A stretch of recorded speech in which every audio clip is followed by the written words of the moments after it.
여러분 혹시 숫자 999, 999 딱 그 숫자를 들으시면 무엇이 떠오르십니까? 정답이 나왔습니다. 은하철도 999.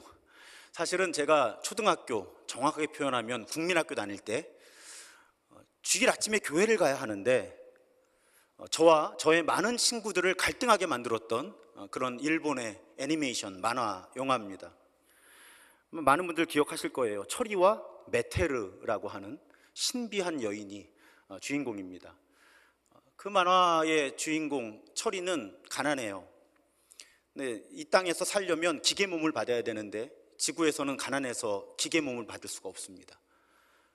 안드로메다 별자리의 어느 별에 가면 이 기계 몸을 준다 그래요. 그래서 그 은하철도 999에 몸을 싣습니다. 그리고 그 안드로메다의 어느 별을 향해 가는 그 여정이 은하철도 999의 주제예요. 그런데 오늘부터는 여러분 999, 999 숫자를 들으시면 이제 은하철도 999를 떠올리지 마시고 구약 성경에서 나라와 민족을 위한 회개와 중보 기도는 이상하게 성경의 여러 책에서 9장에 등장합니다. 그러니까 이제부터는 999 하면 은하철도 999를 생각하지 마시고 나라와 민족을 위한 회개 기도, 중보 기도는 성경의 여러 책에서, 구약의 여러 책에서 9장에 나온다, 이렇게 기억하시면 좋으실 것 같아요. 사실 얼마 전에 우리 정권, 정부 권력에 대한 하나님의 입장, 두 가지 입장이 성경에 모두 제시가 된다고 말씀드렸죠. 하나는 공의와 평화를 이루는 하나님의 도구가 정권이다. 또 다른 하나의 이미지는 사탄의 하수인이다, 정부 권력은. 그런데 이 첫 번째 정부 권력이 하나님의 공의를 이루는 도구다, 수단이다 하는 이 관점은 대표적으로 로마서 13장. 정부 권력은 사탄의 하수인이다, 짐승의 하수인이다 라는 이미지는 요한계시록 13장. 그러니까 13장을 기억하시면 정권에 대한 성경의 입장, 두 가지 입장을 모두 살펴보실 수 있다고 말씀을 드렸습니다. 9장을 이제부터 들으시면 나라와 민족을 위한 회개와 중보의 기도구나, 이렇게 이미지를 떠올리시면 되는 것이, 신명기 9장에 보면 모세가 우리 통독하고 있는 그 지점이에요. 광야에서 이스라엘 백성들이 하나님을 배반해서 모세가 하나님 앞에서 민족을 대표해서 중보기도하는 장면을 회상하는 장면이 신명기 9장에 나옵니다. 그리고 에스라 9장, 느헤미야 9장도 모두 이스라엘의 국가적인 회개의 이야기, 회개 기도를 담고 있고요. 오늘 다니엘 9장 역시 다니엘이 자기 민족을 위해 회개 기도하는 그 이야기를 담고 있는 거예요. 그러니까 여러분 이제부터, 저 어렸을 때 그런 거 많이 외웠거든요. 간첩 신고는 113, 전화번호는 114, 화재 신고는 119. 네, 여러분 이제부터 국가를 위한 중보 기도는 999. 근데 알고 보니까요, 999가 영국의 응급번호더라고요. 우리나라 119, 미국의 911처럼. 그래서 아마 영국분이 쓴 책에서 이 내용을 이렇게 설명을 하고 계셔서 제가 인용해 보게 되었습니다. 자, 오늘 본문의 배경은 바벨론 제국이 무너진 직후예요. 본문 2절에 보면 다니엘이 거룩한 책들, 그러니까 성경과 아마 이스라엘 백성들에게 전해져 오는 어떤 하나님에 대한 책들일 거예요. 그 책들을 공부하다가 하나님께서 주신 계시, 예언의 매우 중요한 메시지를 분명하게 이해하게 됩니다. 특히 다니엘이 읽었던 거룩한 책 가운데는 분명히 예레미야서가 있었고요. 예레미야 선지자를 통해 하나님께서 70년 동안 포로 생활할 것이다 라는 예언을 주신 그 의미가 무엇인지를 다니엘이 분명하게 깨닫는 장면이 오늘 9장의 이야기예요. 자, 이제 바벨론 제국이 무너지고 페르시아 제국이 일어나기 시작했다는 것은 이스라엘 민족의 포로기 70년이 끝났거나 끝나기 시작한다는 것을 의미하는 거예요. 다니엘이 그걸 발견한 거죠. 역사의 중요한 분기점에 와 있는 겁니다. 다니엘의 입장에서, 또 이스라엘 민족의 입장에서는 지금 포로기가 끝나고 이스라엘 나라 그 민족이 회복되기 시작하는 중요한 역사의 분기점에 와 있구나 하는 것을 다니엘이 거룩한 책들을 공부하다가 깨닫게 되는 거예요. 그때 다니엘이 무슨 일을 합니까? 3절에 보면 내가 다니엘이에요. 금식하며 베옷을 입고 재를 덮어쓰고 주 하나님께 기도하며 간구하기를 결심하고, 이렇게 기록이 되어 있습니다.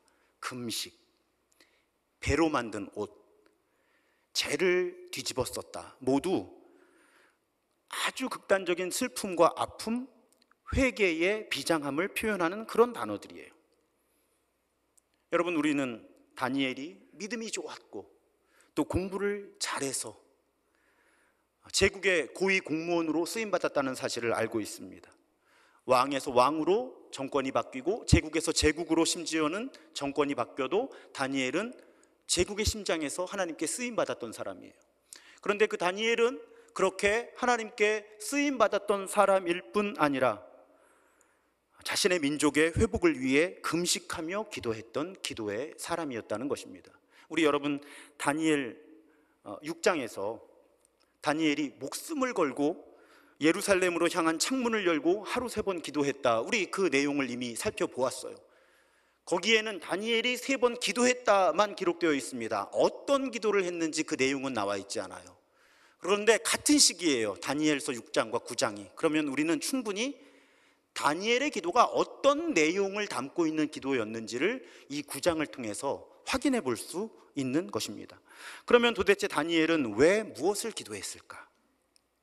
사실 여러분, 단순하게 생각해 보면 지금 다니엘이 금식까지 하면서 배로 만든 옷을, 상복이죠, 상복을 입고 재를 뒤집어 쓰고 기도할 만한 상황이 아니에요. 왜 그런가 하면요, 여러분, 이스라엘 민족의 포로기가 70년으로 정해져 있었는데 이제 70년이 다 되었다고 하는 것을 다니엘이 발견한 거거든요. 이게 슬퍼하고 아파하고 금식하고 회개할 일일까요? 아니잖아요. 할렐루야, 하나님, 드디어 70년이 지나갔습니다. 바벨론이 망했습니다. 페르시아 제국이 일어납니다. 이제 우리 돌아가서 성전을 다시 회복하고 우리 나라를 다시 회복하면 됩니다. 하나님 감사합니다. 할렐루야, 이래야 되는 거 아닌가요? 그렇잖아요. 지금 70년의 포로기가 예언되었는데 그 70년이 끝났다 하는 메시지를 다니엘이 받았다면 할렐루야 해야 되는 때지, 금식하면서 상복을 입고 재를 뒤집어 쓰면서 기도해야 될 때냐는 거예요. 왜 그랬을까 다니엘이? 다니엘은 지금 일어나고 있는 일의 실체를 정확하게 볼 수 있는 사람이었거든요. 여러분, 영성이 깊어진다는 건 어떤 일의 표면적인 현상을 보는 것이 아니라 그 밑에 있는 실체를 본다는 것입니다. 다니엘은 그런 사람인 거예요. 그럼 도대체 지금 이스라엘 백성들의 상황이 어떻길래 다니엘이 포로기가 끝나는 이 행복한 때에 상복을 입고 재를 뒤집어 쓰고 금식까지 하면서 기도를 했을까? 이렇게 예를 들어 보겠습니다. 어떤 미혼 남녀가 결혼하게 해달라고 하나님께 기도를 해요.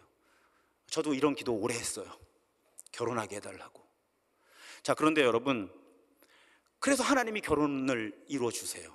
근데 여러분, 결혼하면 모든 게 끝나는 게 아니잖아요. 결혼식을 올린 다음 날부터 한 사람의 남자는 남편이라는 정체성을 가져가야 하고 한 분의 여성은 아내라고 하는 정체성을 가져가는데 이 일이 그렇게 만만치가 않죠, 사실은. 그러니까 결혼식까지만 꿈꾸고 기도했다면 당황하게 되는 겁니다. 여러분들은 다 안 그러셨나 봐요. 저만 그랬나? 자, 이런 상황들은 우리 삶에 끊임없이 일어납니다. 또 하나 예를 들어 볼게요. 자, 아들, 딸을 달라고 기도하는 거예요, 하나님께. 그래서 하나님이 아들, 딸을 주세요. 그런데 여러분, 엄마, 아빠 되는 일이 보통 일이 아니죠. 아들, 딸 갖는 것까지만 생각하고 기도했거든요. 근데 아들, 딸이 태어나고 나니까 내가 엄마, 아빠 되는 일이 보통 일이 아닌 거예요. 제가 가끔 그런 농담을 하죠. 사춘기 자녀를 키워보지 않고 인생을 논하지 마십시오. 가장 우리 힘든 상황이 뭐라 그래요? 자녀의 사춘기와 엄마의 갱년기가 만날 때, 그때 가정이 가장 어려움을 겪는다고 하잖아요. 여러분 보세요. 결혼을 시까지 꿈꾸고 기도했는데 남편이 되고 아내가 될 준비를 제대로 갖추지 않으면 그 이후에 상당히 어려워집니다. 엄마 아빠가 되는 것까지만 꿈꿨는데 실제로 자녀를 양육하는 일을 준비하지 않으면 굉장히 어려워지는 거죠. 이런 일은 민족 차원에서도 국가 차원에서도 일어난다고 하는 것입니다. 어제 카카오톡 메시지를 받으신 분들은 보셨을 거예요. 자, 우리나라가 일제강점기 35년을 지나면서 얼마나 해방을 꿈꿨어요. 해방을 위해 기도하고 해방을 위해 3.1운동을 일으키고 많은 분들이 목숨을 잃었어요. 그래서 1945년 8월 15일 우리나라가 광복을 경험합니다. 국권을 회복해요. 그런데 우리나라가 바로 행복해졌냐는 거예요. 아니잖아요. 우리 극단적인 민족의 분열을 경험하고요, 5년 가서 전쟁을 겪습니다. 같은 민족끼리.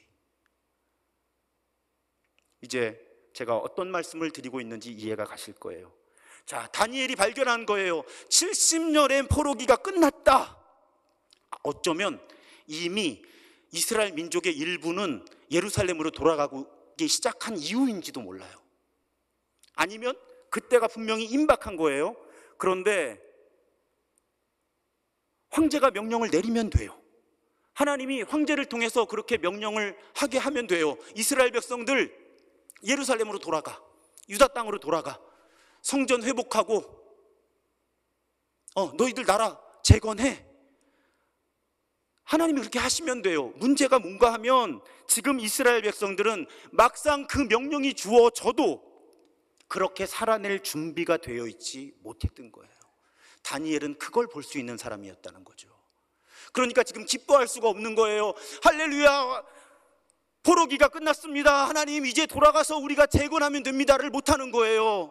하나님이 약속하신 70년은 다 지나가는데 우리 민족은 아직 준비가 되어 있질 않습니다. 하나님이 회복시켜 주셔도 그 회복을 감당해낼 준비가 되어 있지 않습니다. 그 안타까움과 슬픔과 아픔 속에 다니엘은 지금 금식하며 상복을 입고 죄를 뒤집어 쓰고 하나님께 기도하는 거죠. 사실 여러분, 다니엘은 10대 때 잡혀왔잖아요. 다니엘이 잘못한 게 뭐가 있겠어요? 지금 민족이 이렇게 망하고 어렵게 된 게. 그런데 하나님의 사람들은 책임감이 있는 거예요. 자기가 잘못한 것은 별로 없지만 자기 나라, 자기 민족을 대표해서 하나님 앞에 회개하며 이스라엘이 지금껏 겪은 고난이 사실은 하나님 때문이 아니라 우리 때문이라고 고백하는 거죠. 그게 다니엘의 기도의 본질이에요. 14절에 보면 그러므로 여호와께서 이 재앙을 간직하여 두셨다가 우리에게 내리게 하셨사오니 우리 하나님 여호와께서 행하시는 모든 일이 공의로우시니 우리가 그 목소리를 듣지 아니하였음이니이다. 자, 문제의 핵심은 여기에 있어요. 지금 이스라엘 사람들은 나라가 무너지고 강제로 이주를 당해서 70년을 살아왔으면서도 자신들이 겪고 있는 이 상황의 본질을 제대로 파악하고 있지 못했다는 거예요. 물론 지금 이스라엘 사람들 가운데는 제국의 흥망성쇠와 주변 약소국들의 정세를 보면서 정치 외교적 맥락에서 이스라엘의 상황을 해석해내는 사람들은, 그런 전문가들은 많았을 거예요. 그런데 이 정치 외교적인 맥락 아래 보다 근본적으로 영적인 맥락이 존재하고 있었다는 것을 깨달은 사람들이 별로 없는 거죠. 그냥 표면에 정치 외교적인 맥락만 읽어내고 있는 거예요. 다니엘이 너무 속상한 거예요. 이 정치 외교적인 맥락의 근본에 영적인 맥락이 자리 잡고 있는데 자기 민족들은 지금 이걸 깨닫지 못하고 있는 거예요. 하나님이 정하신 70년이 다가오는데도 이 문제가 해결이 되지 않고 있는 거죠. 여기에서 공의라고 번역된 그 히브리어 단어의 어원은 올바른 관계라는 개념이에요. 그러니까 공의롭다고 하는 건 사람과 하나님 사이의 관계가 바로 잡혀 있는 거고, 그 하나님과의 관계에 기반해서 사람 사이의 관계가 바로 잡혀 있는 것이 공의로운 거예요. 그런데 이스라엘은 이 공의가 무너진 거죠. 그래서 지금 나라가 망했고 70년의 포로 생활을 한 거예요. 그러면 여기에서 회복되려면 어떻게 해야 돼요? 공의로움이 회복되어야 되는 거예요. 이스라엘 민족에 하나님과의 관계가 바로 잡혀야 하고, 하나님과의 관계에 기반해서 사람 사이의 관계가 회복이 돼야 되는 거예요. 그렇게 되지 않으면 아무리 페르시아 황제가 다시 너네 나라 돌아가서 재건하고 살아 한들 소용없다는 거예요. 가봐야 다시 무너지니까. 그런데 이걸 깨닫고 공의로움을 회복하는 운동을 할 능력이 지금 이스라엘 사람들한테 없는 거예요. 그리고 여러분, 성경의 줄거리를 어느 정도 이해하시면 아시죠? 실제로 이스라엘 백성은 70년의 포로기를 마치고 돌아오는데 결국은 회복되질 못해요. 계속 약해지다가 결국 구약 성경이 끝나요. 그러니까 다니엘은 지금 정확하게 역사의 흐름을 읽어내고 있는 거죠. 하나님이 회복시켜 줘봐야 소용없다. 이 상태로는 우리가 감당할 수 없다. 하나님의 기준에 따른 공의로움을 우리 이스라엘이 회복하지 못한다면 아무리 민족의 회복을 하나님이 주시려고 해봐야 소용없다. 그 아픔과 슬픔 때문에 다니엘은 기도하고 있는 것입니다. 여러분, 우리도 살아가다 보면 이런 분별을 해야 될 때가 있어요. 모든 힘든 일이 다 이런 상황은 아닙니다만 분명히 우리 살다 보면 이런 상황이 있습니다. 자, 나에게 어떤 문제가 있어요. 심각한 문제가 있어요. 때로는 첩첩산중, 엎친 데 덮친 것 같고 설상가상 문제들이 복잡해집니다. 그런데 사실은 문제의 본질은 이 문제 자체가 아니라 나와 하나님과의 관계인 경우들이 있는 거예요. 사실은요, 제가 오늘 말씀을 준비하면서 제 자신의 삶을 이렇게 돌아봤더니요, 저도요 끈질기게 인정 안 했더라고요. 무슨 자존심이 그렇게 강한지.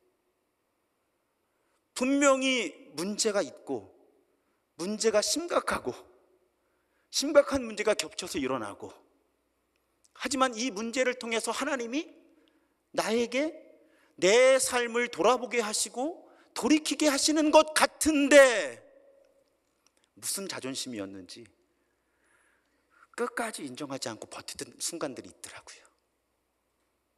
결국은 임계점이라고 그러죠. 한계를 지나서 정말 무너졌을 때 하나님 앞에 무릎 꿇고, 무릎 꿇는 것도 사치여서 바닥에 엎어져 갖고 엉엉 울면서 기도했던 그런 순간들이 저에게도 있어요.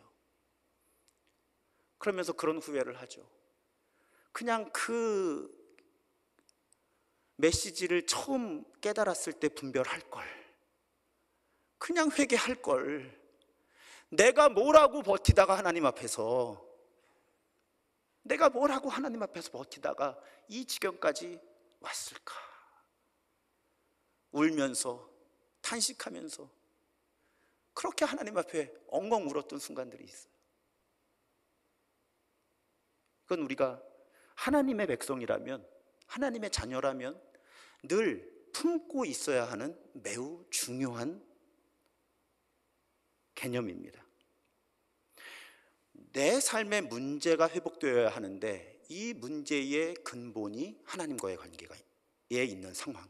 그러면 이 문제가 회복되는 방법은 하나밖에 없어요. 하나님과의 관계를 바로잡아야 되는 거예요. 그게 뭐예요? 회개예요.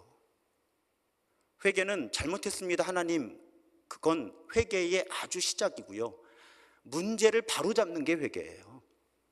근데 이 문제를 바로잡는 회개를 하지 않으면 온전한 회복이 일어나지 않는 거죠. 그러니까 어떤 상황은, 모든 상황은 아니라고 말씀드렸어요. 어떤 상황은 회개를 통해서만 회복을 경험할 수 있는 상황이 있는 거예요. 그 가능성을 우리는 항상 열어두고 살아야 하는 거죠.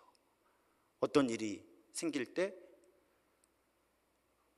내가 지금 하나님 앞에 바로잡아야 할 것은 무엇인가?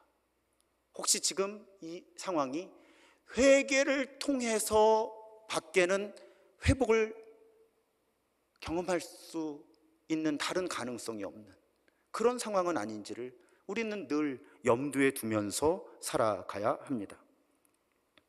회개를 통해서만 경험할 수 있는 회복이 있는 거예요.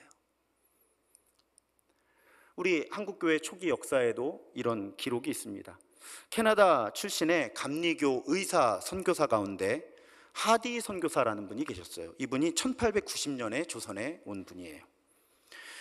이분은 평생 한국의 복음화에 헌신했고요, 특히 1903년에 원산 부흥 운동을 이끈 주인공으로 알려져 있습니다. 당시의 원산 교회가 부흥할 때의 사진이에요.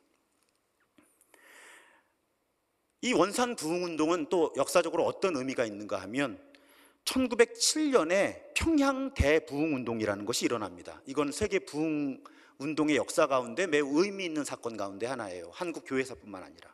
그런데 이 원산 부흥 운동이 평양 대부흥 운동으로 연결되는 도화선 같은 역할을 하거든요. 그런 의미에서 이 원산 부흥 운동이 중요합니다. 그런데 이 원산 부흥 운동이 평양 대부흥 운동의 도화선이라면, 그러면 이 원산 부흥 운동을 촉발시킨 사건은 무엇인가? 바로 하디 선교사의 회개가 이 원산 부흥 운동을 촉발해요. 사실 1902년 경에 하디 선교사는 좌절감에 사로잡힙니다. 슬럼프에 빠지는 거예요. 왜 그런가 하면 이 조선에 도착한 지 13년이에요. 원산에 간 지만 10년이 됩니다. 그런데 이렇다 할 성과가 없는 거예요, 선교사로서. 그러니까 얼마나 힘들었겠어요? 조선이라고 하는 당시에 북미 사람들은 제대로 알지도 못하는 나라에 자기 평생을 걸고 복음을 전하러 왔는데 아무런 가시적인 일들이 일어나지 않는 것처럼 보이니까 괴로웠던 시간을 지나는 거예요. 그분의 기록에 보면 교인들 집을 불시에 신방을 가면 교인들이 술판을 벌이면서 모이고 있는 거예요. 그리고 교인들 사이에 얼마나 서로 교인됨을 빙자해서 횡령하고 거짓말하고 남의 것을 가로채는 그런 일들이 많은지 이 하디 선교사가 너무 괴로운 거예요. 그러다 보니까 예전의 감리교회는 세례교인 이전에 학습교인이라는 과정이 있었어요. 학습교인을 거쳐서 세례교인이 되었거든요. 근데 이미 세례를 받은 교인을 다시 학습교인으로 강등을 시키기도 하고요. 화가 난 거죠. 분노한 거예요. 왜 교인들이 이 정도 수준밖에 되지 않나. 그리고 어떤 교인에게 제명을 시키기도 하고 또 무기한으로 예배를 출석하지 못하게 금지를 내리기도 하고 막 이렇게 교회가 어려워지는 거죠. 심지어는 본국에 보내는 선교 보고서에 원산 교인들의 영적 상태는 대단히 실망스럽다, 이렇게 보고를 하기도 했습니다. 그러다가 극적 반전이 일어나는 계기가 1903년 여름에 이제 외국인 선교사들, 원산 지역의 외국인 선교사들이 모여서 사경회, 그러니까 성경 공부를 하면서 기도하는 그런 모임을 가진 거예요. 거기에 이제 하디 선교사가 그래도 고참이어서 그 사경회를 인도하는 역할을 맡은 겁니다. 그 사경회를 인도하다가 이 하디 선교사가 일종의 성령 체험을 하는 거예요. 성령을 새롭게 경험합니다. 하나님의 영을 새롭게 경험할 때 이 하디 선교사가 반응하게 된 것이 회개하기 시작한 거예요. 비록 자신이 모태신앙이었고 이렇게 먼 나라에 선교사로 헌신할 만큼 믿음의 사람인 것처럼 보였지만 사실 자신은 진정한 믿음의 사람이 아니었다 하는 것을 인정하기 시작합니다. 그리고 그동안 이 조선인들, 조선 교인들을 오만과 편견으로 대했다 하는 것을 아픈 마음으로 회개하기 시작을 해요. 그리고 그 돌아오는 주일에 이 회중들 앞에서, 쉽게 말씀드리면 교인들 앞에서 공개적으로 회개를 합니다. 하디가 고백하는 거예요. 자신이 조선 교인들 탓을 했는데 사실은 제 탓입니다. 그리고 단어를 그대로 옮기면 하디 선교사가 스스로 교인들 앞에서 고백하는 거예요. 나는 교만했고 고집불통이었고 믿음이 없는 선교사였습니다. 제가 그런 사람이었기 때문에 우리 원산 교회가 이런 형편이었고 이 지역의 복음이 제대로 전파되지 못한 겁니다. 그렇게 인정을 한 것입니다. 하디 선교사가 그렇게 공개적으로 회개를 하기 시작할 때 어떤 일이 일어나는가 하면 이 회개가 전염되기 시작한 거예요.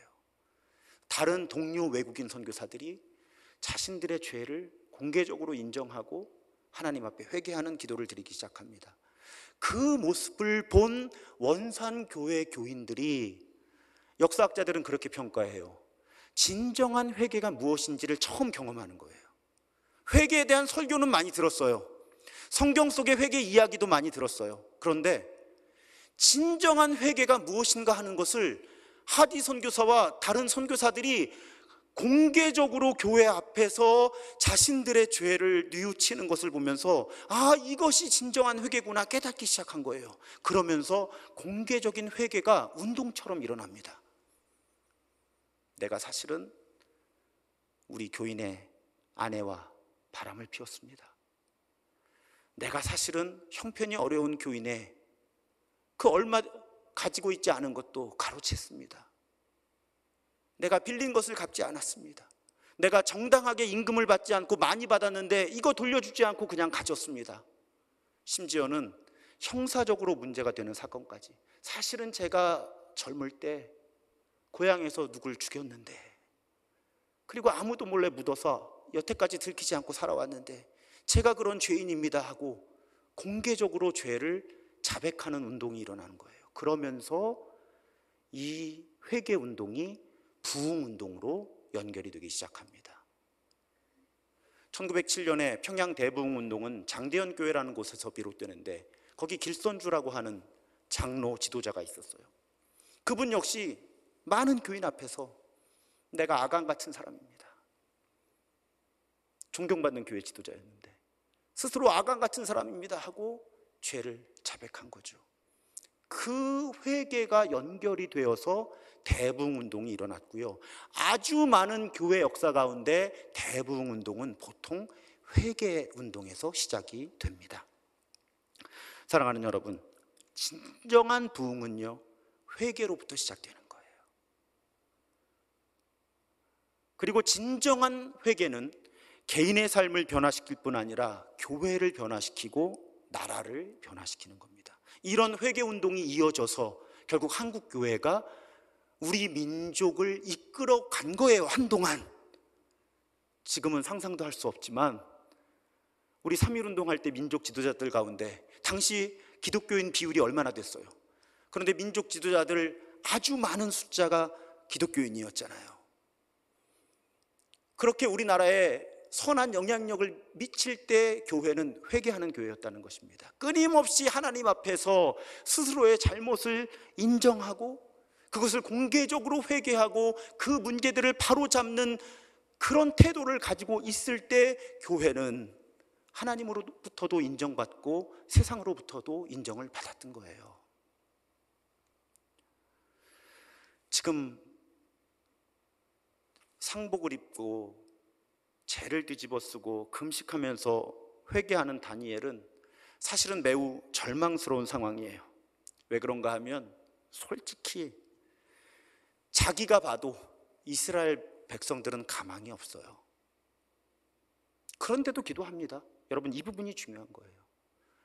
가망이 없는데도 기도하는 거예요. 왜요? 그래서 18절에 이렇게 고백하는 거예요. 나의 하나님이여, 귀를 기울여 들으시며 눈을 떠서 우리의 황폐한 상황과 주의 이름으로 일컫는 성을 보옵소서. 우리가 주 앞에 간구하옵는 것은 우리의 공의를 의지하여 하는 것이 아니요 주의 큰 긍휼을 의지하여 함이니이다. 자, 하나님, 솔직히 우리 민족이 공의로움을 회복할 가능성이 없습니다. 이걸 의지해서 기도할 수는 없어요.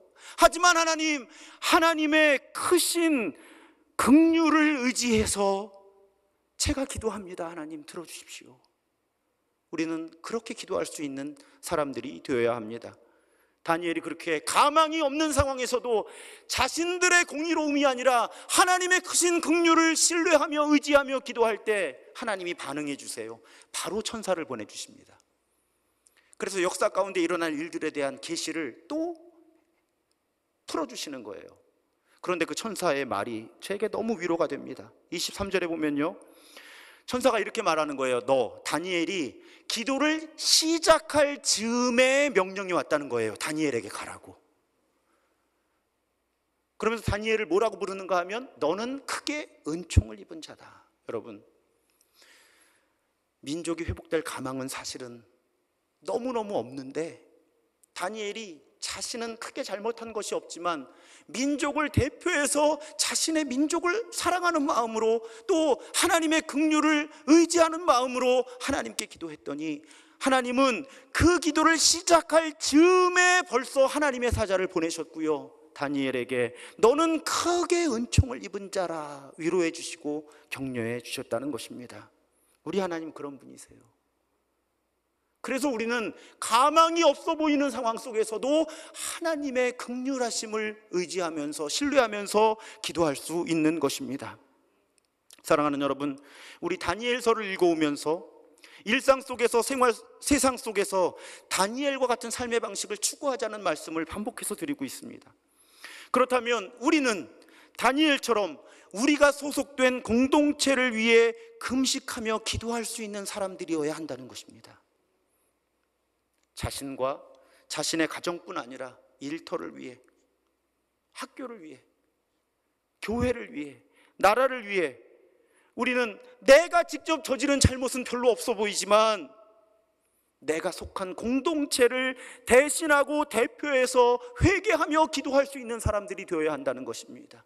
특별히 이 사순절에 예수 그리스도의 십자가와 부활을 묵상하면서 우리는 그렇게 내가 속한 공동체를 위해 기도하는 사람들이 되어야 합니다.